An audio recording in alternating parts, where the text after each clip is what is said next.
ప్రపంచంలో మహాశక్తులు ఉన్నాయి. భయంకరమైన బడవాగ్ని సముద్రాల్లో ఉంది. భయంకరమైన అగ్ని భూమి లోపల భాగాల్లో ఉంది. అవి పగిలినప్పుడు వాటి ద్వారా వచ్చే మట్టి లావా అంటాడు. అది చాలా సారవంతమైనది. ఏ మొక్క వేసినా పుష్టిగా లేచిపోతాయి. అలా ఈ ప్రకృతిలో ఎన్నో శక్తులు దాచబడ్డాయి. వాటన్నింటినీ మనం చాలా జాగ్రత్తగా ఉపయోగించుకోవాలి. నిర్లక్ష్యాన్ని చూపిస్తే మానవ మనుగడకు లోపం కలుగుతుంది, ప్రమాదం వస్తుంది. అలాగే దేవుని వాక్యం వీటన్నిటికంటే గొప్పది. దానిని మీరు ఆలోచించినప్పుడు ఏదో గుడికి వెళ్ళాం, ఎవరో 4 మాటలు చెప్పారు, వినేసాం, వచ్చేసాం. ఆదివారపు క్రైస్తవులుగా బతకూడదు మనం. ఎక్కడో దేవుడు వెలిచాడంటే ఒకసారి దర్శనం చేసుకొద్దామని అంటారు. నువ్వు దర్శనం ఇస్తున్నావా, దేవుడు నీకు దర్శనం ఇస్తున్నాడా? అంత అర్థమైతే ప్రపంచం బాగుపడేది. చాలా మంది రోడ్డు అంటే వెళితే ఇక్కడ నిలబడి ఏదో ఇలాగా గుండె మీద చేసుకొని పెదవులు కదుపుకుంటూ వెళ్ళిపోతారు. గుడి అని ఒక భక్తి. ఏంటి అడుగుతారు అనుకుంటాను నేను. ఏం అడుగుతారు వీళ్ళు? ఏదో పని మీద వెళ్తున్నాను, కాపాడు, లేకపోతే ఏదో మా పిల్లలు పరీక్ష రాశారు, పాస్ అయ్యేటట్టు చేయండి. ఎక్కడ దేవాలయం కనబడినా, ఏ గుడి కనబడినా, పక్షపాతం లేకుండా ఏ దేవుడైనా సరే నిలబడిపోయి కాసేపు పెదవులు కదుపుతూ వెళ్ళిపోతుంటారు. కొంతమంది దేవుడు దర్శనం బొమ్మ, ఫోటోవో, దండో ఏదో మొత్తానికి దర్శనం చేసుకుంటారు. అంటే దర్శనం చేసుకోవడం అంటే వీళ్ళ మొహం అతనికి చూపించడం, ఆ మొహం వీళ్ళు చూడడం. దానివలన వాళ్ళకి ఏం ఉపయోగం అంటే లేదు. బ్రతుకుతున్నాం కనుక దేవుడు అనేవాడు ఎవడో ఒకడు ఉన్నాడు కనుక భక్తిగా ఉండడం అనేది, ఏదో కనబడినప్పుడు తలచుకోవటం అనేది మంచిదని. మనోళ్ళు ఎవరైనా చచ్చిపోయారు అనుకోండి, జ్ఞాపకం వచ్చారనుకోండి, ఎంతసేపు ఆలోచిస్తాం? తల్లో, తండ్రో, కొడుకో, భార్యో, భర్తో ఎవరో చచ్చిపోతారు. అప్పుడప్పుడు జ్ఞాపకం వస్తుంటారు. ఎంతసేపు ఆలోచిస్తారు? ఏదో 2 క్షణాలు, 3 క్షణాలు, 1 నిమిషం అయిపోయింది, మర్చిపోతాం. దేవుడు అనే ఆయన ఈ ప్రజల దృష్టిలో ఎలా ఉన్నాడంటే అలాగే ఉన్నాడు. చచ్చిపోయిన వాళ్ళు జ్ఞాపకం చేసుకున్నట్టు ఉంటాడు. ఏదో తలంపు వచ్చింది అనుకోండి, ఆలోచన వచ్చింది అనుకోండి, అమ్మయ్య దేవుడు అయిపోయింది. లేదా ఏదైనా కష్టం కలిగింది, ఒంట్లో రోగం వచ్చింది, చచ్చిపోతామని డాక్టర్లు చెప్పారు, మందులు పనిచేయమన్నారు, ఆపరేషన్ చేస్తే కొన్ని వేల రూపాయలు ఖర్చు అవుతాయి. అప్పుడు దేవుడు అంటారు.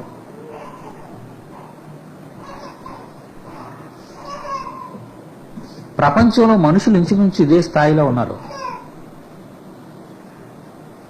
ఇంకా వాళ్ళకి భక్తి కాదు, నిజంగా వాళ్ళకి దేవుడి మీద ప్రేమ లేదు. అది వాళ్ళకి చాలా ప్రమాదం కూడా. కనుక దేవుని మాటలో వినేటప్పుడు మనం చాలా జాగ్రత్తగా, సున్నితంగా అవగాహన చేసుకోవాలి. బస్సు, లారీ రోడ్డు మీద వెళ్తుంటది. రోడ్డు మధ్య 4 రాళ్లు పెట్టి ఎర్ర బోర్డు పెడతారు. ఏదో బోర్డులే గుర్తించేది ఎవడు దొరుకుతాడు అనుకోండి, డ్రైవర్ వెళ్ళిపోతాడా?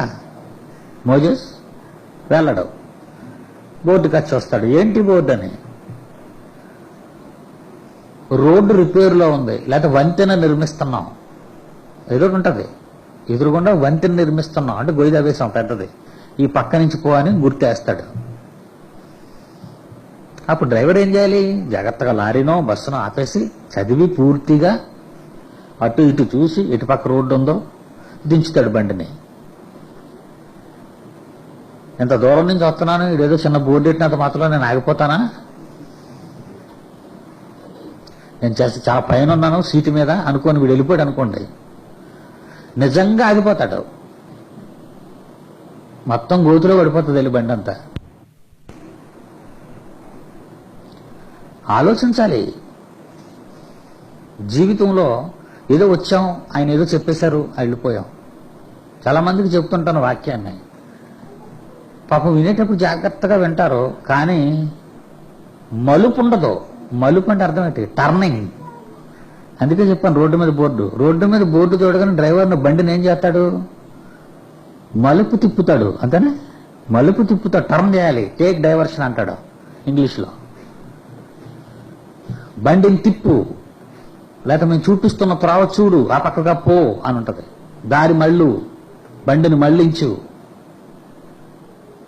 దేవుని మాటలు వినబడినప్పుడు మనిషి లేక మీరు దారి మళ్ళు అంటుండో దేవుడు. దారి మళ్ళు.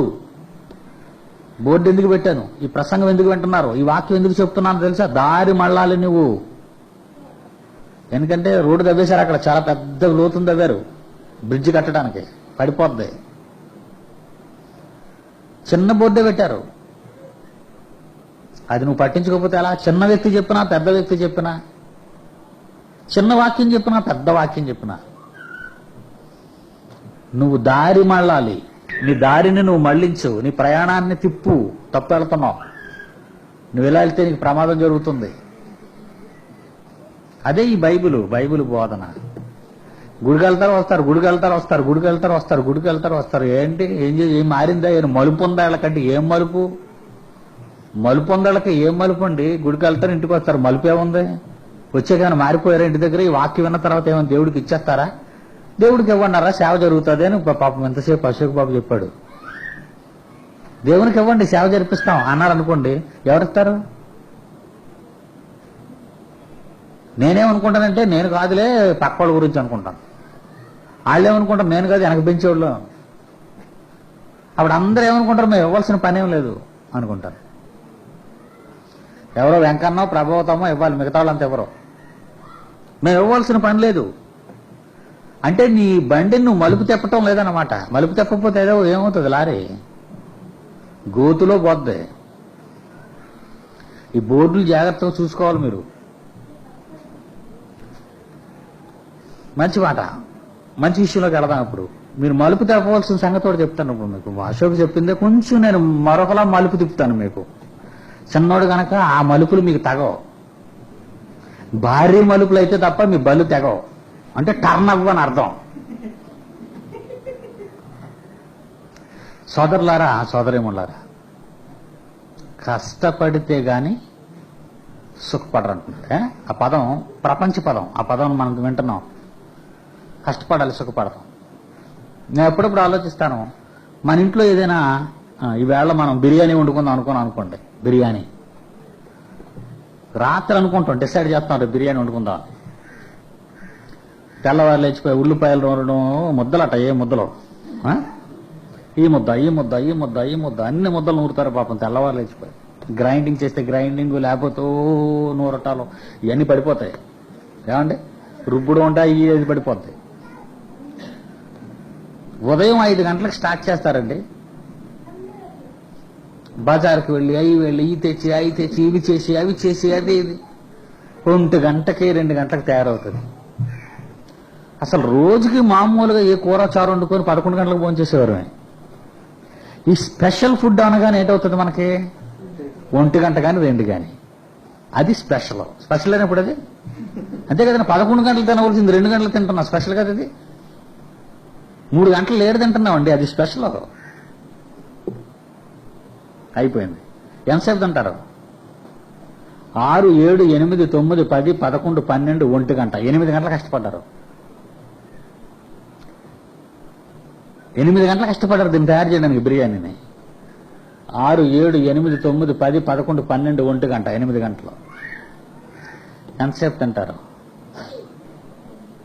5 minutes. తెలుసా మీకు?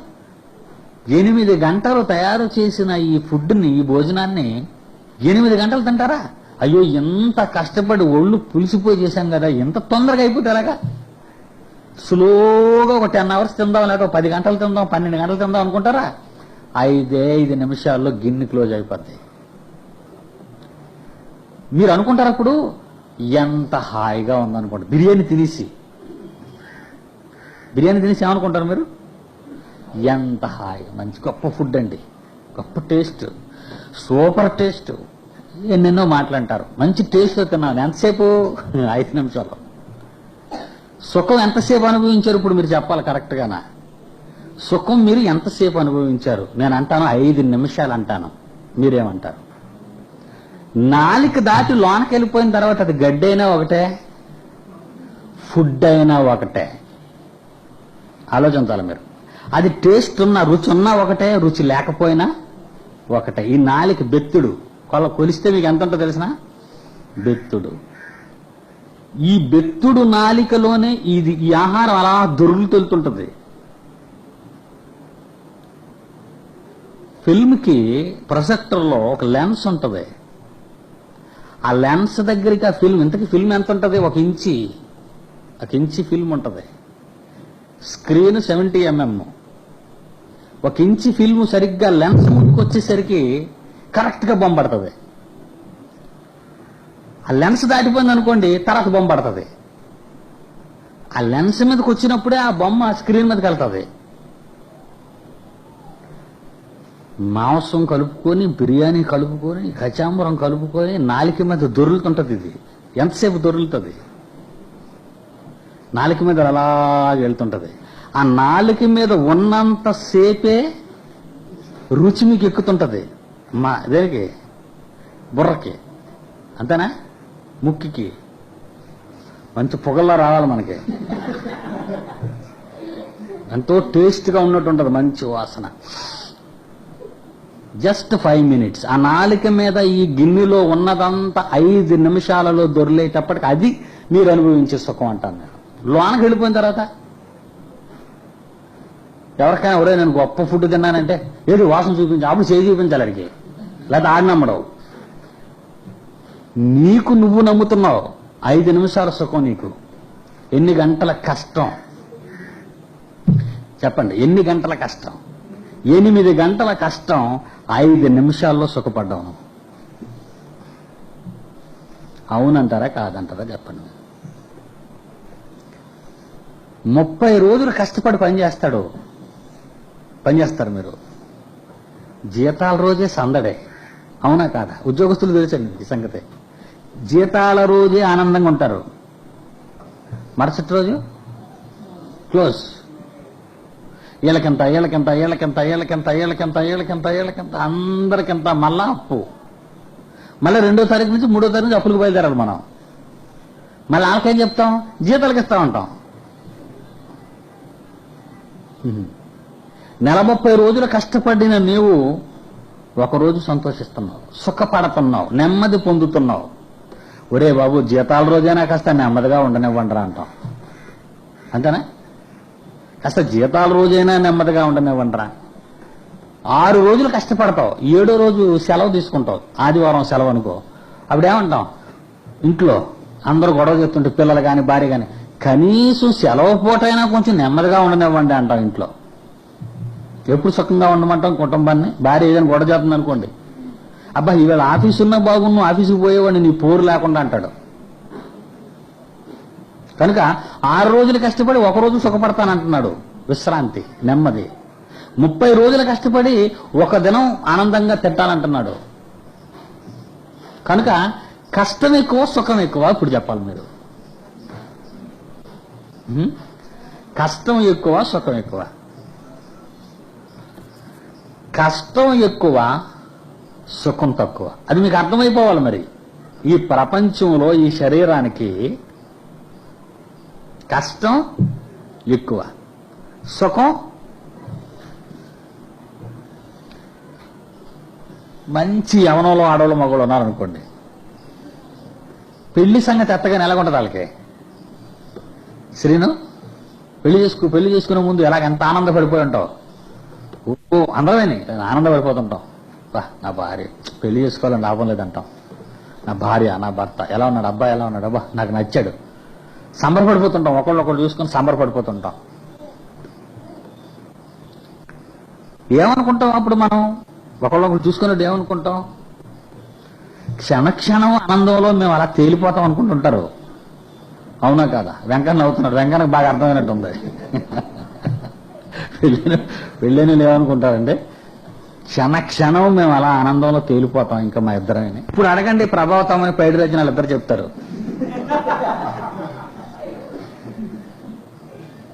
ఏం పెళ్ళండి బాబు, ఏం పిల్లలండి బాబు అంటారు. ఎందుకు? ఆ కూతురికి ఏదో చేసి పోనీ ఏదో మంచి చేసామో పోనీ ఆడేదో మంచివాడు అనుకుంటే వాడొక దుర్మార్గుడు. పోని లేక కొడుకున్నాడు, ఒంటరిగా ఉన్నాడు, వాడు కొడుకు పుట్టాడని పుట్టినప్పుడు ఎంతో చంకలు కొట్టుకున్నారు. వాడు ఎవరికి పనికి రాకుండా పోయాడు. చూసారా? కొద్ది రోజుల కోసం ఎంత నరకం అనిపిస్తున్నారంటే ఈ రోజు వాళ్లే కాదు మనం కూడా యమ వేదన అనుభవిస్తున్నాం ఈరోజు మనం.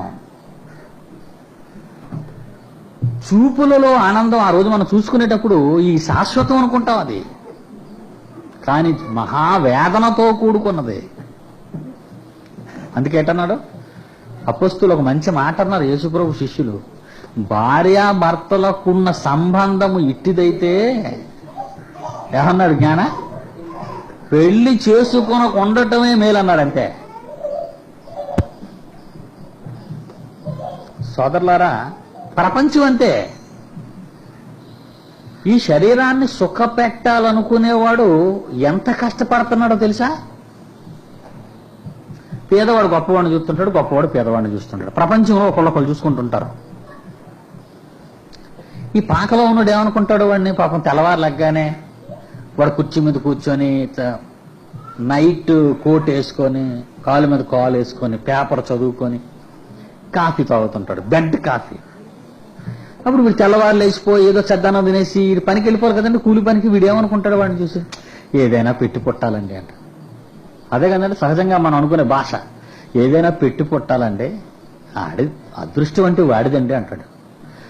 వాడు ఎప్పుడు మాట్లాడుకోరు, ఒకళ్ళొకళ్ళు చూసుకుంటారంతే. ఎందుకంటే పేదవాడు వాడితో మాట్లాడానికి భయపడతాడు, గొప్పవాడు వీడితో మాట్లాడానికి సిగ్గుపడతాడు. వీళ్ళిద్దరి మధ్య ఉన్న ట్రబుల్స్ అయ్యి సమాజంలో. రైట్. ఈ రాత్రి ఏ కారు మీద వస్తాడు, రాత్రి. గొప్పవాళ్ళకి ఏంటండి పనులు ఎక్కువ కదండి, ఇందాక అశోక్ చెప్పాడు, తీరుకుండదు. డబ్బు పెరిగే కొద్దీ నీ టైము తినేస్తుంటది, అది నీ టైంను పాడు చేస్తుంటది, వాడికి విశ్రాంతి ఉండదు. ఆ రాత్రి వస్తాడు, మంచం మీద దొరులుతాడు, నిద్ర పట్టదు. ఎందుకు? హోమ్ బెడ్లు కొంటే ఎలాగైపోతాం. నేను అనుకున్నాను పట్టి మంచం మీద ఏంటి నిద్ర, ఫోమ్ బెడ్లు కొనుక్కుంటే బాగుంటుందని ఫోమ్ బెడ్లు వేయించాను మొత్తం. పైన అంతా చల్లగుంటదంటే కిందని కొయ్యి పెట్టినట్టే, మీకు తెలీదు. ఆ పడుకున్న వాళ్ళు తెలుస్తుంది ఆ బాధ ఏంటో. ఫ్యాన్ తిరుగుతుంటే మొహం చల్లగా ఉంటుంది, కడుపు చల్లగా ఉంటుంది, పైభాగం అంతా చల్లగా ఉంటుంది. పరుపుకి వీధికి మధ్య చెయ్యట్టు చూడండి ఈసారి మీరు. బెడ్లున్నోళ్ళు, ఫోమ్ బెడ్లు ఉన్నోళ్ళు, పెనం ఎలా కాలుతుందో పొయ్యి మీద అలా ఉంటుంది వెనకతల వేడి. సుఖపడాలనుకుని వీడు చేసిన పొరపాటు ఇది. మీకు అర్థమైందా? ఎక్కువ సుఖపడాలనుకునేవాడు చేసే పొరపాటు ఇది. తర్వాత ఏం జరుగుతుంది, వీడికి ధనం ఎలా సంపాదించాలి, ఈ బిజినెస్ లో ఎంత కమ్ము, ఈ బిజినెస్ లో ఎంత కమ్ము, ఈ బిజినెస్ ఆలోచించడానికి వీడికి ఎప్పుడు టైం ఉంటుంది చెప్పండి? రాత్రే పడుకునేటప్పుడు ఆలోచిస్తాడు. డబ్బున్న ప్రతివాడు ఎప్పుడు ఆలోచిస్తాడు? రాత్రే పడుకున్నప్పుడు. మళ్ళీ ఈ ఆలోచన భార్యతో కూడా చెప్పడు, అది ఎక్కడ కొట్టేస్తుందని. అన్నదమ్ములతో చెప్పడు, స్నేహితులతో చెప్పడు. ఇది బిజినెస్ వ్యవహారాలన్నీ ఆడే ఆలోచిస్తుంటాడు. ఎప్పుడు? పడుకునేటప్పుడు ఆలోచిస్తాడు. ఈ ఆలోచనల్లో, ఈ సుఖం అనుకునే ఈ పరుపులో వాడికి నిద్ర పట్టదు. ధన సమృద్ధి అయ్యే కొద్ది వాడికి నిద్ర పట్టదు. చీటీ కడుతుంటాం, కట్టేటప్పుడు మనశ్శాంతి ఉండదు. చీటీలు వేసిన వాళ్ళకి అర్థమవుతుంది, బుద్ధిరెడ్డి లక్ష్మి ఇలాంటి గొప్ప వాళ్ళకి. చీటీలు వేసామనుకోండి, చీటీ వేసేటప్పుడు చీటీ కట్టేటప్పుడు గొప్ప కోపం వచ్చేస్తాడు, కనపడగానే వచ్చేస్తున్నాడు రా బాబు చీటీ అడుగుతాడని చీటీలు వేస్తాం. ప్రతి నెల మనశ్శాంతి ఉండదు. చీటీ వచ్చేటప్పుడు సంగతి ఎంతండి, అప్పుడు అస్సలు మనశ్శాంతి ఉండదు. ఎందుకు? మనకి ఈ నెల చీటీ పలుకుతుంది అనేసరికి మన ప్రియులందరూ పలుకుతుంటారు. ఇప్పుడు అప్పులకు రావచ్చు, అప్పులు తీర్చమని కోరవచ్చు. వీళ్ళందరినీ చూడగానే చీటీ పాడాలో వద్దో బుర్ర పాడైపోతుంటది మనకి. మీకు అర్థమైందండి? నెల నెల ఇన్ని బాధలు పడి చీటీ పాడేసరికి ఎంతసేపట్లో అయిపోతాం కండి ఇది. చాలా మందికి ఉద్యోగస్తులకి ఇంటికి వచ్చేది జేబు ఖాళీ. ఎందుకు? పంచేయాలి. వీడు పంచుతాడో పంచడో అని ఉద్యోగస్తుల సంగతి ఏంటంటే అప్పులో అందరూ జీతాల దగ్గర కాసుకొని ఉంటారండి. ఎవరి కోసం? వీడిని ఇప్పుడైతేనే డబ్బులు ఇస్తాడు, వీడు ఇంటికి వెళ్తే డబ్బులు ఇవ్వడం. అంటే సహజంగా మనిషికున్న అలవాటు అది. తీసుకునేటప్పుడు చాలా ఆనందంగా మంచిగా తీసుకుంటాడు, ఇచ్చేటప్పుడు వీడిని కాసుకొని వాడు ఉంటాడు జీతం అందుకోవడానికి. వీడు ఎప్పుడు వస్తే డబ్బులు వసూలు చేద్దామని వీడి కోసం వాడు ఎదురు చూస్తుంటాడు. ఇలా ఒకళ్ళొకళ్ళు కాపాలు కాసుకొని ఎస్కేప్ అయిపోతుంటారు వీళ్ళు. కొంతకాలమే, కొద్దిసేపే ఆనందం. వీడు ఈ ధన సమృద్ధి చేత వీడికి నిద్ర పట్టదు. అప్పుడు ఆ పైకి వచ్చి మేడ మీదకి వచ్చి పైకి మేడ మీదకి ఈ పాకలన్నీ నిశ్శబ్దంగా ఉంటాయండి. మీరు పాకలలో ఉన్నవాళ్ళు చూడండి, శుభ్రంగా పడుకొని ఉంటారు మత్తుతో. ఎంత అదృష్టవంతులండి వీళ్ళు అంటాడు. వీడిని చూసి డబ్బునోడు ఏమనుకుంటాడు? ఎంత అదృష్టం, ఎంత పెద్ద గురకలు పెడుతున్నాడు వీడు, ఎంత మంచి నిద్ర అండి. ఈ ప్రపంచంలో ఎవడ అదృష్టవంతుడంటే తిన్నిది అరిగిపోయినోడు. ఒక పెద్ద డాక్టర్ చెప్పాడండి ఈ మాట, తిన్నిది అరిగిపోయినోడు. నేను ఒక డాక్టర్ దగ్గరికి వెళ్ళాను, నా కడుపు బాగాలేదని. మీకు తిన్నిది అరుగుతుందండి అన్నాడు. అరిగిపోతుందంటే ఎంత అదృష్టవంతులండి అంటే నేను అనుకున్నాను ఈ డాక్టర్ దురదృష్టవంతుడు కదా అనుకున్నాను. డాక్టర్ అంటున్నాడు నన్ను, మీరు ఎంత అదృష్టవంతులండి. నేను ఆ మాట అనకూడదు కదా, మీకు అరగదేటండి అని నేను అడగకూడదు. మీరు ఎంత అదృష్టవంతులండి. అవును, అదే అంటున్నాడు డాక్టర్. తిన్నది అరిగిపోయిన వాడు, మంచం దగ్గరికి వెళ్ళగానే నిద్ర పెట్టినవాడు, వీళ్ళిద్దరు అదృష్టవంతులు. ఆ రెండు వాడుకుంటాయి పేదవాడికి. ఎందుకంటే వాడికి డబ్బు లేదు, కష్టపడి సంపాదించింది తింటాడు, నిద్రపోతాడు. ఇలా ఒకళ్ళనొకళ్ళు, ఉన్నవాడు లేనివాడిని చూసి, లేనివాడు ఉన్నవాడిని చూసి, వాడు గొప్పోడంటే వీడు గొప్పోడు, వీడు గొప్పోడంటే వాడు గొప్పోడు అని ఒకళ్ళొకళ్ళు అనుకుంటారు. ప్రియులరా, కష్టపడితే గాని సుఖపడం అనేది మన పాయింట్. చాలా కష్టపడాలి, కొద్దిసేపే సుఖపడతాం. కాసేపు ఇక్కడ మీకు ఒక టెక్నికల్ పాయింట్ చెప్తాను నేను. పరలోకం కావాలనుకునేవారు, పరలోక సుఖం కావాలనుకునేవారు కొంచెం కష్టపడితే ఎక్కువ సుఖం పొందుతారు. భూమి మీద సుఖం కావాలనుకునేవారు, జాగ్రత్తగా వినాలి, భూమి మీద సుఖం కావాలనుకునేవారు ఎక్కువ కష్టపడి కొంచెం సుఖపడతారు. అది మీరు ఎంతసేపు నేను చెప్పింది అదే. భూమి మీద సుఖం కావాలనుకునేవారు ఎక్కువ కష్టపడాలి, కొంచెం సుఖపడతారు. పరలోకంలో సుఖం కావాలనుకునేవారు కొంచెం కష్టపడాలి, ఎక్కువ సుఖపడతారు. ఎలా? ఇది ఎలా అవుతుంది మీరు వినాలి. ఇప్పుడు మనం బ్రతికే కాలం ఎంత? ఈ శరీరం భూమి మీద బ్రతుకు కాలం ఎంత? ఏదో ఒక 50 ఏళ్ళు, 60 ఏళ్ళు, 70 ఏళ్ళు, 80 ఏళ్ళు, అంతే కదా. శరీరాన్ని నడిపించేది, పరలోకానికి వెళ్ళేది, పరలోకాన్ని అనుభవించేది ఒకటి ఉంది. అదేంటి? ఆత్మ. ఈరోజు మీరు మీ శరీరాల్లో ఉన్నారు, ఈరోజు మీరు మీ శరీరాల్లో ఉన్నారు అంటాను నేను. మనకు తెలిసిన సంగతి అది. జాన్సన్ శరీరంలో ఉన్నాడు, కమల శరీరంలో ఉంది, సుమతి శరీరంలో ఉంది, ఇందిర శరీరంలో ఉంది. వెళ్ళిపోతారు అనుకోండి, శరీరాన్ని వదిలి వెళ్ళిపోతారు. అది శరీరాన్ని వదిలి వెళ్ళిపోతారు వాళ్ళు. మీరు మీ శరీరాల్లో ఉన్నారు. మీరు మీ శరీరాల్లో ఉన్నప్పుడు శరీరాన్ని సుఖపెట్టాలి అనుకుంటే ఎక్కువ కష్టపడి చిన్న సుఖాన్ని అనుభవించాలి శరీరం. లేదు, నేను సుఖం అనుభవించాలి అంటే శరీరం కాదు, శరీరంలో ఉన్న నేను ఆత్మ. నేను సుఖపడాలని ఒకవేళ మీరు అనుకుంటే శరీరాన్ని కొంచెం కష్టపెట్టండి, ఆత్మ నిత్యము సంతోషంలోకి వెళ్ళిపోతుంది. ఆత్మకి ఎంతకాలం బ్రతుకుతుంది? ఆత్మకి ఎంతకాలం? దానికి ఆయుష్కాలం ఏమైనా ఉందా? జీవితకాలం ఏమైనా ఉందా? ఆత్మకి జీవితకాలం లేదు, శరీరానికి జీవితకాలం ఉంది. శరీరానికి ఒక 40 ఏళ్ళు 50 ఏళ్ళు 60 ఏళ్ళు ఉంది జీవితకాలం శరీరానికి. ఆత్మకి జీవితకాలం లేదు. అది ఎంత కాలమైనా బ్రతుకుతుంది. ఎంతో కాలం బ్రతకవలసిన ఆత్మ, ఎంతో కాలం సుఖం అనుభవించిన ఆత్మకి అంతకాలం నువ్వు ఆత్మకు సుఖం ఇవ్వాలి అనుకుంటే శరీరంలో ఉన్న కొంచెము కాలము 60-70 ఏళ్ళు మీరు కష్టపెట్టగలరా? ఆలోచించండి.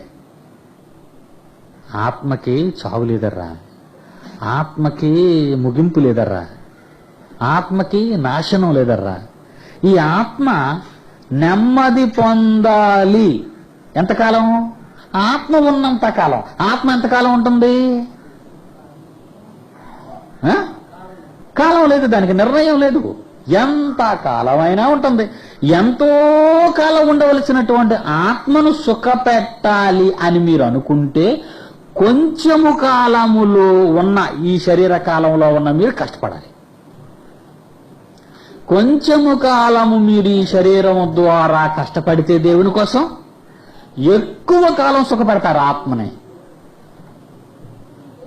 కొంచెము కాలమైన ఈ శరీరాన్ని ఈ కొంచెం కాలంలోనే సుఖపెట్టాలని మీరు అనుకుంటే తరగనంత కాలం నిత్యాగ్ని దండల్లోనికి వెళ్ళిపోద్ది. ఒక మంచి మాట చూద్దాం, మీకు తెలిసిన మాట అది. లోకాసు వార్త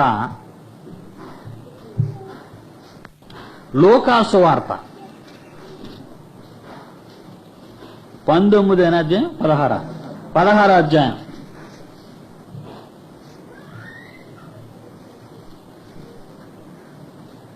25వ వచనంలో దేవుడు ఒక మాట పలికించాడు అబ్రహాము ద్వారా. 16 అధ్యాయంలో లోకాసు వార్త 25. ధనవంతుడు చచ్చిపోయి నరకంలోనికి వచ్చి ఆత్మ కాలిపోతుంది అగ్నిగుండంలో. ఈ అగ్నిగుండంలో కాలిపోతూ ఉన్నప్పుడు అబ్రహాం అంటున్నాడు ఈ ధనవంతుడిని, ఏమంటున్నాడు? కుమారుడా, నీవు నీ జీవితకాలం అంటే ఏ కాలం గురించి మాట్లాడుతున్నాడు ఇక్కడ? శరీర కాలం. సమాధిలో ఉన్న అమ్మగారి జీవితకాలం అది, పుట్టడం చావటం. ఇక్కడ అంటున్నాడు పుట్టినప్పటి నుంచి చచ్చినంత వరకు ఏం చేశాడట? నీవు నీ జీవితకాలం మందు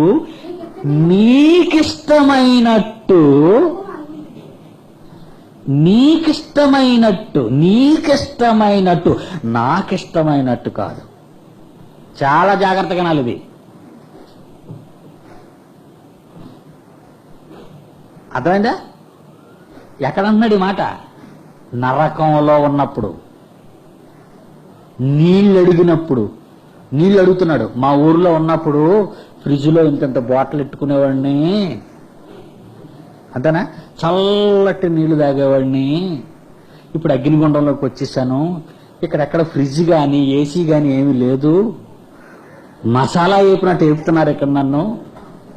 ఒక నీటి చుక్క ఒకటి, నాకు నీటి చుక్క సరిపోద్ది. నీటి చుక్క నడా వేలు కొనను ముంచి ఆ వేలు తీసుకురమ్మంటున్నాడు. ఏమండి, మీరు ఎవరికైనా నీళ్ళు అడిగారు అనుకోండి గేటు దగ్గర, ఉండని చెప్పి ఇలా ఏడు ముంచి అలా నడుచుకుని 4 షాప్ అన్నాం అనుకోండి, అని అసలు ఏమైనా ఉంటుందండి అక్కడ నీటి చొక్క? ఏముంది? ఏమని అడుగుతున్నాడు? తన వ్రేలి కొన 24వ వచనంలో నా యందు కనికరపడి, నన్ను కనికరించాలి, నువ్వు కనికరించాలి. ఎందుకు కనికరించాలి? అప్పుడప్పుడు మనం కనికరిస్తుంటాం. ఎలాగా? ఈ రోజైనా అలాగా అయిపోయాడండి పాపం. ఒకప్పుడు మీసాల మీద నిమ్మకాయలు నిలబెట్టేవాడు ఆయన, ఇప్పుడు తిండి లేకలా తిరుగుతున్నాడు. చాలా గొప్పడుగా. ఏమండి, బతికి చెడినోళ్ళు చూసి అనుకోండి, బతికి చెడినోళ్ళని మీకు పెట్టబుద్ది వేస్తే పెట్టబుద్ది. ఒకప్పుడు ఎలా ఉండేవాడండి. నువ్వే చెప్తాడు, చెప్పకపోయినా చెప్పి ఇలా చెంబి చేసి అడిగితే డబ్బులు ఇచ్చేయమండి. మనం బతికి చెడినోడు, డబ్బులు ఇస్తాం, అలాగ అయిపోయాడని కనికరపడమంటున్నాడు. వీడు బతికి చెడినోడు. వీడు ఈ అగ్నిగుండంలో ఉన్నాడు ధనవంతుడు ఎవడో, బతికి చెడిపోయినోడు. అందుకే ఏంటన్నాడు, నా యందు కనికరపడి. నేను బతికి చెడిపోయినోడిని, అక్కడ ఫ్రిడ్జులుండేవి, ఏసీలుండేవి, కారులుండేవి, నాకు అన్నీ ఉండేవి అక్కడ. నేను బతికి చెడిపోయినోడిని, నేను బతికి చెడిపోయినోడిని. ఇక్కడికి వెళ్ళి నా పరిస్థితి ఇక్కడ ఎలాగ అయిపోయింది. అక్కడ నా పరిస్థితి భూమి మీద ఎలాగ ఉండేవాడిని నా జీవితకాలం, అలాగ ఉండేవాడిని నేను. నా ఎందుకు కనికరపడి తన వ్రేలు కొనను ఉంచి నా నాలుకను చల్లార్చండి, అగ్ని జ్వాలలో యాతన పడుచున్నాను అని కేకలు వేసేటట్టుగా ఉంది 24వ వచనంలో. 25వ వచనంలో, కుమారుడా, ఎంత చక్కగా చెప్తున్నాడు చూడండి. కుమారుడా, నీ జీవిత కాలమందు నీకిష్టమైనట్టు. మీరంతా ఎవరికి ఇష్టమైనట్టు బ్రతుకుతున్నారు? నేను ఎందుకు రాలేదు లక్ష్మి శ్రీలకోటంగా? ఆమెకి ఇష్టమైనట్టు. అంతేనా? నా ఇష్టం. దేవుని దగ్గరికి ఏమో రారని ఎవరన్నా, నా ఇష్టం. ఏమో ప్రార్థన కలదు, నా ఇష్టం. దేవుడికి ఎందుకర్రా ఎవరు? నా ఇష్టం. మీ ఇష్టమే. మీ ఇష్టం జరిగినంత కాలం జరుగుతుంది. కష్టం వచ్చినప్పుడు మీ ఇష్టం మిమ్మల్ని కాపాడదు. మళ్ళా చెప్తాను వినండి. మీరు మీ ఇష్టం వచ్చినట్టుగా తిరగండి. దేవుడు అన్నాడా మాట? అన్నాడేటి? దేవుడు అన్నాడా మీ ఇష్టం వచ్చినట్టు తిరగండి అని? చూస్తారు ఒకసారి, చూడాలి మీరు. దేవుడు సామాన్యుడు కాదు, చండశాసనుడు. ఏమండి? ఎక్కడుందండి? ప్రసంగి 11వ అధ్యాయం 9వ వచనం నుండి. యవ్వనుడా, అబ్బా, బైబిల్లో ఈ మాట ఉందర్రా? బైబిల్లో ఉంది. యవ్వన కాలమందు. యవ్వనుడా, ఈ యవ్వనుడికి ఇలాంటి లైసెన్స్ ఇచ్చి తూరుకుంటాడా? ఏడు యవ్వన కాలంలో ఉన్నవాడికి ఇలాంటి పర్మిషన్ తూరుకుంటారండి? వినండి, తర్వాత ఒక మాట అన్నాడు. యవ్వనుడా, నీ యవ్వన కాలమందు సుఖపడు, సంతోషపడు. నీ హృదయం ఏది కోరుకుందో దాన్ని ఇచ్చేయడానికి ట్రై చేయి. నీకిష్టమైనట్టు, నీ చూపుకి ఏది ఇష్టమైతే దాని ప్రకారంగా నువ్వు ప్రవర్తించు. అబ్బా, పెట్టాడు ఇక్కడ. చూసారా? అయితే నేనేమన్నా, మీరు అలా తిరుగుతుంటే నేనేమన్నా మిమ్మల్ని తిరగండి. నేను అప్పుడప్పుడు మీతో అంటాను, గుర్తుందా? ఎందుకర్రా ఇక్కడికి వచ్చి నటిస్తారు? భక్తి ఉన్నట్టు ఎందుకర్రా నటిస్తారు? నా మాటిని బయటుండి మీ ఇష్టం వచ్చినట్టు తిరగండి అంటాను. యవ్వనుడా,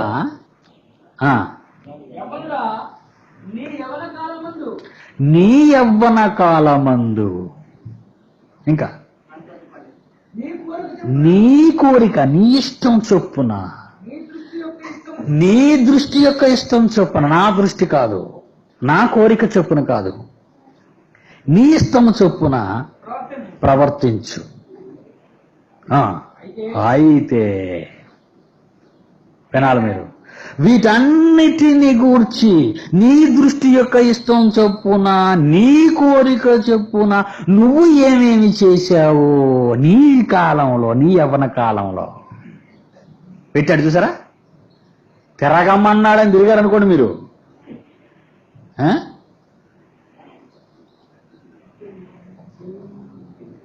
చాలా ప్రమాదం. అయితే వీటన్నిటిని గూర్చి నిన్ను తీసుకొస్తాను తీర్పులోకి.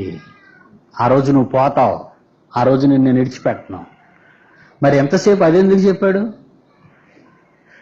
ఏమండి, నీ ఇష్టమైన తిరిగి రారా, ఇంటికి రాగానే సూపర్గా బాధేస్తాను అన్నాడు అనుకోండి. ఆ చివరి మాట అనుకోండి, నీ ఇష్టమైన తిరిగి రా అనుకోని పడిపోయాడు. మా సీన్ కూడా అంటాడు, అది ముందు మాట అంటాడు, తర్వాత మాట అంటావు. అందుకని ఎప్పుడు దెబ్బలు తినేవే. ఆ తర్వాత పెద్ద పాయింట్ ఉంటుంది, అది ఎండో సరిగ్గా. అది ఏమండి, మాకు స్కూల్కి వెళ్ళేటప్పుడు ఏమన్నారంటే, రేపు మీరు స్కూల్కి రానవసరం లేదురా అనగానే ఎంత సంతోషమో మాకు. అలాగే ఎండాకాలం సెలవులు, అందులో రోమన్ క్యాథలిక్ స్కూల్స్ కదండి, సెయింట్ పీటర్స్ కానీ, సెయింట్ జోసెఫ్స్ కానీ, ఈ సెయింట్ ఓలోషియస్ కానీ పెద్ద పెద్ద స్కూల్స్ ఉన్నాయి విశాఖపట్నంలో. వాళ్ళు ఏంటంటారంటే, సెలవులు ఇచ్చే ముందు అందరం సందడిగా కొత్త బట్టలు వేసుకుని వెళ్తా. అబ్బా, ఈ వేళ సెలవులు. ఎందుకంటే బానిసల కంటే అన్యాయం అక్కడ పిల్లలు.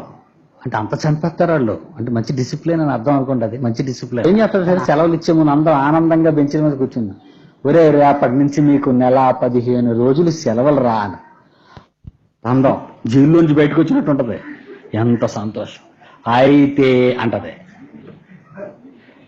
ఇంతవరకు ఇన్ని పరీక్షలు అయ్యి అన్నిటికీ క్వశ్చన్కి ఆన్సర్లు రాసుకొని రావాలట మేము. మీకు అర్థమైందే? ఓ 12 సబ్జెక్టులు, అందులో డబల్ పేపర్లు, బిట్ క్వశ్చన్లు, వీటన్నిటికడ కూర్చొని మనం పేపర్లకు ఆన్సర్లు చేసుకొని ఇంటి దగ్గర రావాలట. అంటే ఈ నెల 15 రోజులు పని ఏంటి మనకి? ఈ స్కూల్కి రాకపోయినా బాగుండేది, ఈ న్యూస్ వినడానికే వచ్చామా బడికి. గొప్ప బాధ వచ్చేసి బాంబు ఉంటే వీళ్ళకి పేల్చేసి వెళ్ళిపోవాలనిపించేది. ఎందుకు సెలవులు ఇచ్చి మరి? ఏదో ఊర్లకి వెళ్ళి సరదాగా పిక్నిక్లకి వెళ్ళి లాకొండ చూసి ఈ నది చూసి రాద్దామని మేమనుకుంటే చివరికట ఇంతకాలం ఈ సంవత్సరం చదివిన చదువు అంతా పరీక్ష పేపర్లో ఇస్తారు. మీకు తెలుసు కదండి, సంవత్సరం 365 రోజులు చదివిన చదువుని ఈ పరీక్ష పేపర్లో పెడతారు వాళ్ళు. సరే పోతే పోయింది, ఆ 3 సంవత్సరం అంతా చదివాం, పరీక్షలు రాసాం, దరిద్రం వదిలిపోతే స్నానం చేయిస్తాం తలకే. బళ్ళు మూసే ముందు బడికి వచ్చాం, సెలవులు ఇస్తారు కదా, సెలవులు చెప్పరు అప్పటి వరకు. అందుకే ఈ సెలవులు, ఈ న్యూస్ వినడానికి ఆనందంతో ఇక్కడికి వస్తాం. ఎక్కడికి వచ్చేసరికి వీళ్ళు ఏమంటారంటే, ఎంతవరకు మీరు రాసినటువంటి ఈ పరీక్ష క్వశ్చన్ పేపర్లు ఎలాగ అక్కడికి రాశారు, మీరు ఇంటి దగ్గర హోంవర్క్ చేసుకుని రండి అంటారు. అందుకే చూడండి, ఈ మధ్యన పిల్లలందరికీ పిల్ల బరువు 15 కేజీలు, పుస్తకాల బరువు 35 కేజీలు. పిల్లలు బడికి వెళ్ళేటప్పుడు చూడండి, బియ్యం బస్తాలు మోసే పనోళ్ళ ఉంటారు వీళ్ళు. ఆటో వాళ్ళకి కానీ రిక్షా వాళ్ళకి కానీ పిల్లలు కూర్చోబెట్టి సంచులు బయట తగిలించేస్తారు రెక్కల కింద. ఒక ఎద్దుల బండి బరువు ఉంటుంది.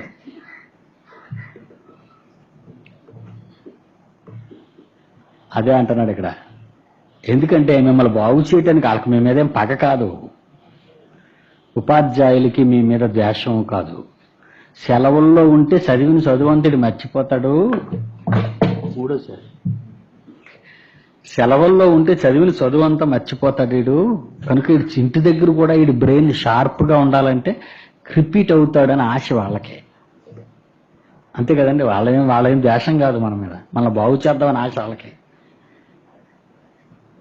ఆ టైంలో యవన కాలం మనకు ఎలాగుంటుందంటే, వదిలేస్తే పరిగెట్టి వెళ్ళిపోదామనే ఆశ మనకుంటది.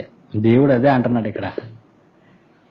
యవ్వనుడా, నీ యవన కాలమందు చదువునైనా, నీ యవన కాలమందు సంతోషించు. ఇంకా సంతుష్టిగా, నీకు సమ్మర్ హాలిడేస్ ఇచ్చాను, ఆనందంగా ఉండు. నీ కోరిక చొప్పున, నీ దృష్టి ఇష్టం చొప్పున నువ్వు నడుచుకో. అయితే హోంవర్క్ ఇస్తున్నాడు ఇప్పుడు. మీకు అర్థమైందా? అయితే వీటన్నిటిని బట్టి దేవుడు నిన్ను తీర్పులోనికి తీసి, జ్ఞాపకం చేసుకో. అటెన్షన్, వార్నింగ్, హెచ్చరిక. కూలిపోండి మాట అనగానే ముందు పొంగిపోతాం, తర్వాత కూలిపోతాం. లోకాసువార్త 16 అధ్యాయానికి రండి. ఎందుకు అక్కడికి వెళ్ళాం? లోకాసువార్త 16 అధ్యాయం.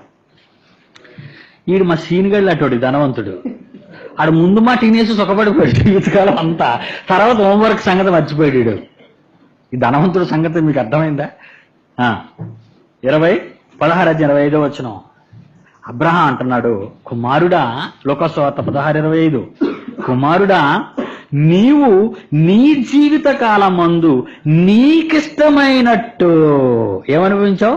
సుఖము అనుభవించితివి.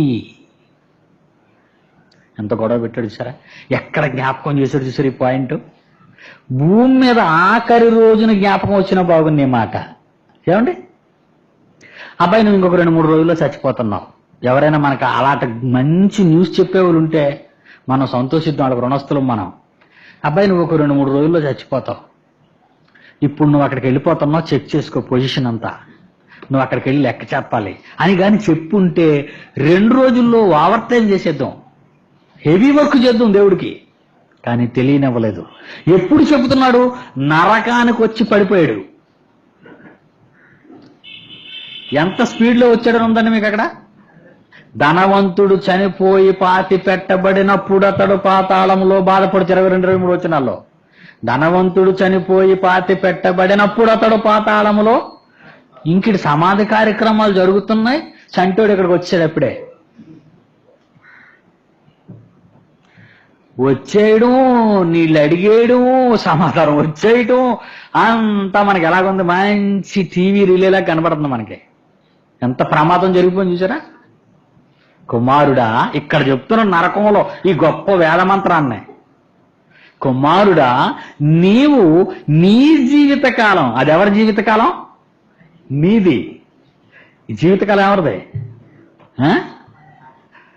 మనం ఏంటంటూ అప్పుడప్పుడు నేనంటే ఏమనుకుంటున్నావు, నేనంటే నేనే అంటాడు. అంటే ఎవరిదన్నమాట? ఈడి జీవితకాలం, ఈడి ఇష్టం మరి అని మనం పట్టుకోలేము. నీవు నీ జీవితకాలమందు నీకిష్టమైనట్టు సుఖము అనుభవించితే, నాకిష్టమైనట్టు నీ జీవిత కాలంలో కష్టం అనుభవించితివా? అది ప్రశ్న. అర్థమైందరా? ఆ చివరి బెంచిలో అర్థమైందమ్మా ప్రశ్న? అదే నరకంలో మీకు దేవుడు వేసే ప్రశ్న. మీ అదృష్టవశాత్తు ఈవేళే ముందుగా చెప్తున్నాను మీకు. నీ జీవిత కాలంలో నాకిష్టమైనట్టు భూమి మీద కష్టం అనుభవించితివా? దేవుడు అడుగుతున్నాడు నిన్ను. నీ జీవిత కాలంలో నాకిష్టమైనట్టు భూమి మీద నా కొరకు కష్టం అనుభవించితివా? ఇప్పుడు మీరు చెప్పండి, ఏమైనా కష్టం అనుభవిస్తున్నారా దేవుడి కోసం?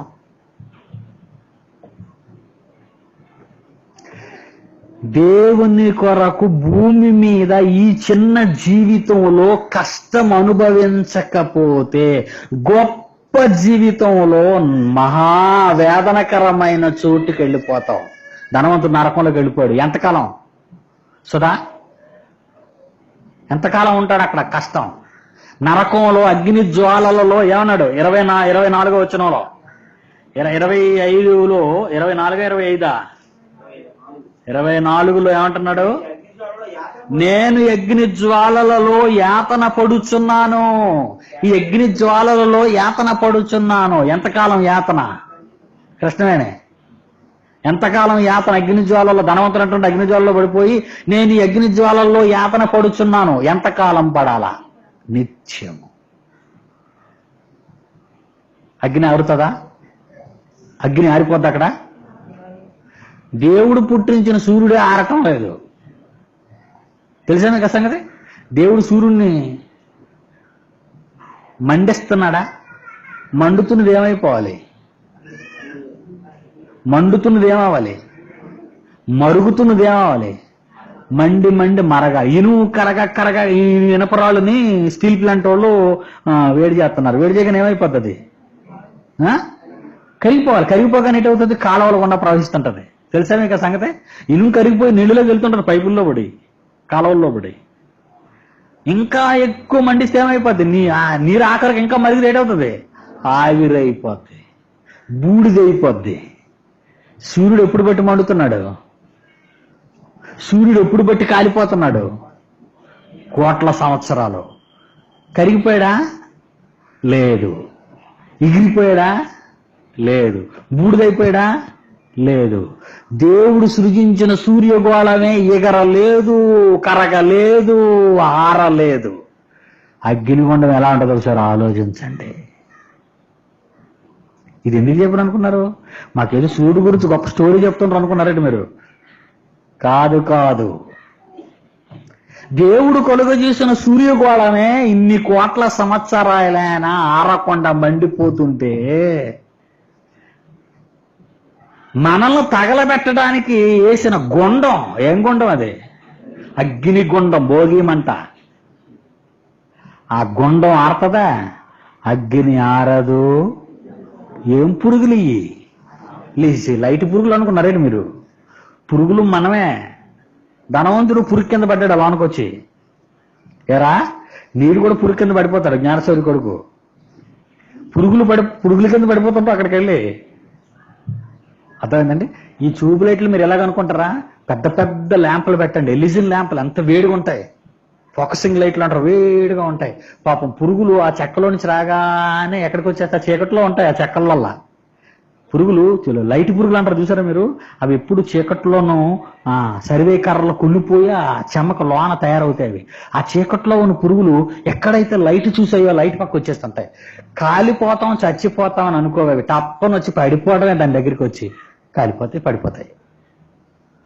ట్యూబ్లైట్ కనుక బతికున్నాయి, చల్లగా ఉంటది కనుక. అది అదే పెద్ద ల్యాంప్ అనుకోండి, వచ్చి పడిపోతాయి అవి. పెద్ద ల్యాంప్ అని వెళ్ళి దూరంగా వెళ్ళిపోవి.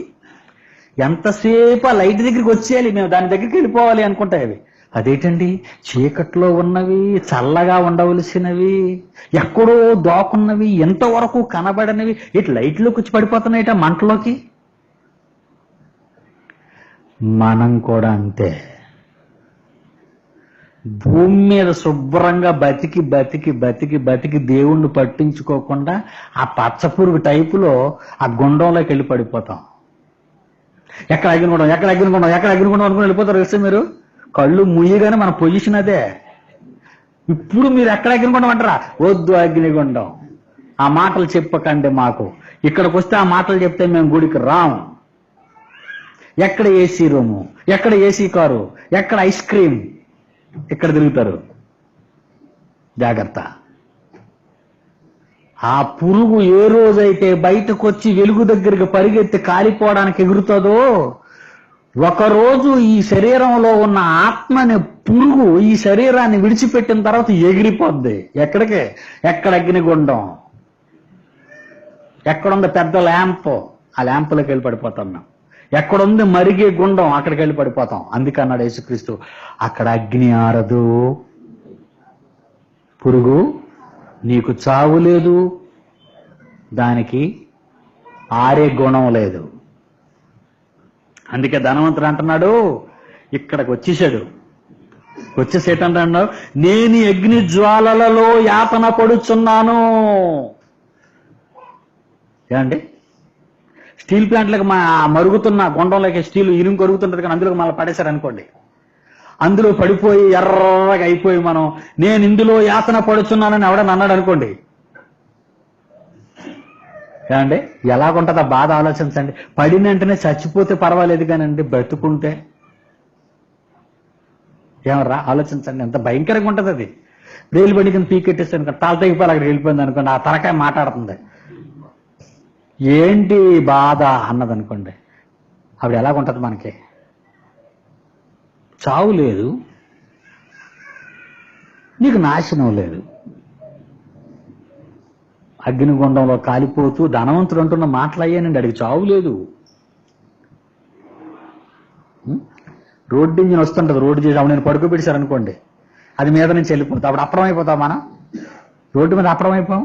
అప్పడం అయిపోతూ మాట్లాడుతున్నాం అనుకోండి, నన్ను చంపేయండి బాబు, నన్ను బతికించకండి, ఇంకేం చేయమంటారా నాయన, నిన్ను ముక్కల కింద జరిగేసాం. అప్పుడు ఉల్లిపాయలాగా అప్పడం అయిపోయిన ఉన్నాయి. అప్పుడు ఆ మొక్కల్లోనికి శబ్దం వినపడుతుంది అనుకోండి, నన్ను చంపేయండి బాబు అని.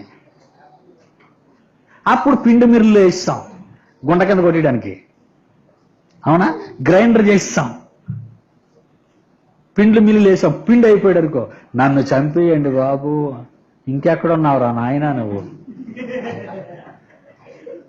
ఏమండి, పెద్ద ఫ్యాన్ వేసి ఆ గుండంతా కారాన్ని తీసుకొచ్చినట్టు ఎలా పెడతాం, ఫ్యాన్ దగ్గర పెడితే ధూళి వెళ్ళిపోయింది అనుకోండి, అమ్మాయి ఇడికి అనిపించలేదు అనుకున్నాం అనుకో, గాలిలో నన్ను చంపేయండి బాబు అన్నాడు అనుకో, బాబుడు కనబడినప్పుడే చంపేయండి అన్నప్పుడు మనం దూరంగా వెళ్ళిపోయేవారు. ఇప్పుడు ఇడికి కనబడలేదు, మనలో చంపేస్తున్నాడు ఈ మాటలు చెప్పి. ధనవంతుడు అంటున్నాడు, నేను అగ్ని జ్వాలలలో యాతన పడుచున్నాను, నేను అగ్ని జ్వాలల్లో యాతన పడుతున్నాను. ఇప్పుడు ముగింపిస్తాను, జాగ్రత్తగా వినాలి. ఈ శరీరంలో ఈ చిన్న జీవిత కాలంలో దేవునికి ఇష్టమైనట్టుగా బ్రతికి శాశ్వత కాలం సుఖం కావాలని కోరుకుంటావా? 2, భూమి మీద ఈ శరీరాన్ని కొంచెము కాలం సుఖపెట్టడానికి ఈ జీవిత కాలాన్ని పాడు చేసుకుంటావా? మీకు వదిలేశాను. అది బాగుపడండి అని నేను చెప్పను, బాగుపడకండి అని కూడా చెప్పను. మీ దగ్గర వదిలేశాను. మీరు ఏమి నిర్ణయించుకుంటారో, ఎలా బ్రతకాలనుకుంటారో, ఏ జీవితాన్ని కోరుకుంటారో మీ ఇష్టం. God bless you. ప్రార్థన చేసుకుందాం. దయగలిగిన మా తండ్రి, ఈ ప్రపంచ ప్రజలను కాపాడే ఈ మహత్తరమైన ఈ శక్తి గల మాటలు ఈ ప్రపంచ ప్రజలకు తెలియచేయాలి.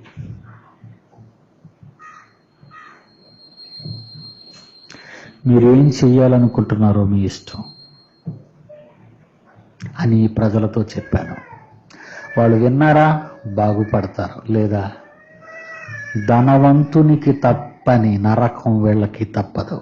అది మీ మాట, నా మాట కాదు. యేసు నామాన్ని ప్రార్థన అడుగుచున్నాము తండ్రి.